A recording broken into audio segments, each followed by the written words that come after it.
The question is that the motion be agreed to, and I call the honourable member for Hughes. Thank you, Deputy Speaker. The previous Labor Speaker, the member for Charlton, talked about a rational electricity policy.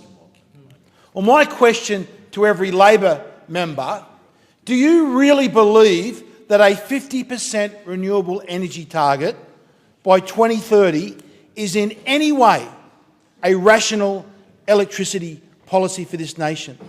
It is the height of irresponsibility and recklessness to promote a 50% renewable energy target, to rush to renewables without the issues sorted out of storage, without the issues of inertia, and yet that is exactly what Labor Party members support.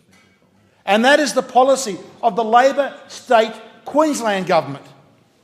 They have decided for that state that they want a 50% renewable energy target. Haven't they seen the absolute unmitigated disaster that that policy has caused in South Australia?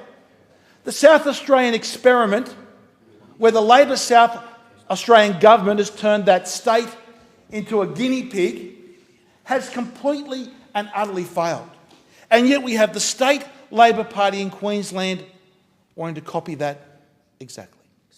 You can only shake your head at such stupidity, such incompetence, such recklessness, such danger to the prosperity of not only all Queenslanders, but all Australians. Yeah. Now, the member for Charlton gave a great speech there about how renewable energy is actually now cheaper than coal. Well, let's take him at his word. If he is correct, we simply do not need any renewable energy targets.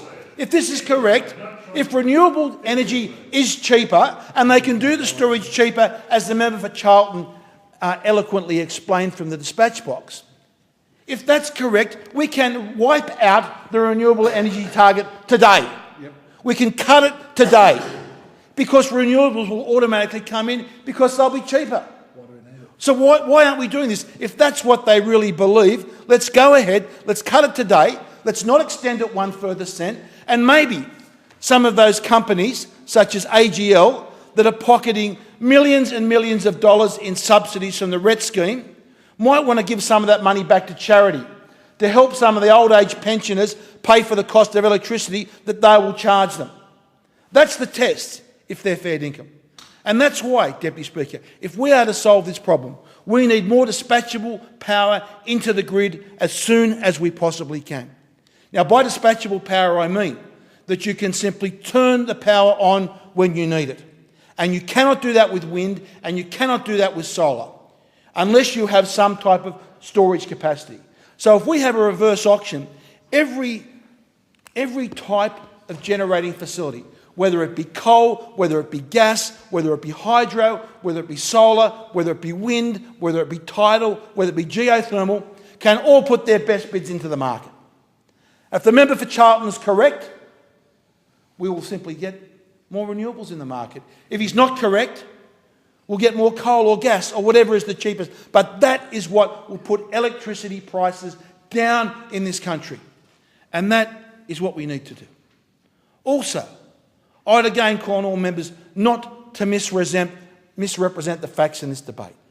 And the facts are, under the electricity prices of this nation, under the so-called glory years of the Rudd governments, increased 118%.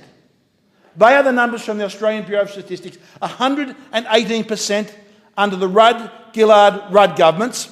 And now Labor members come in here and say, like the member for Herbert did, how sorry she is for all the constituents in her electorate, all the pensioners that can't turn their heating on in winter, all the small businesses that are struggling to pay their electric bill. Now they are upset about it. Where were they when, under their role, we had a 118% increase in electricity prices, retail?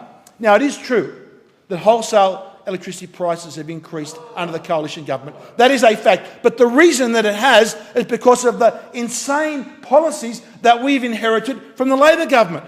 The policy of the renewable energy target has forced our most efficient coal generators out of the market, and that is what has forced prices up. Deputy Speaker, we need to get this problem fixed. Our entire prosperity of our nation depends on us solving this problem without ideology of the Labor Party and their insane 50% renewable energy target. Has expired.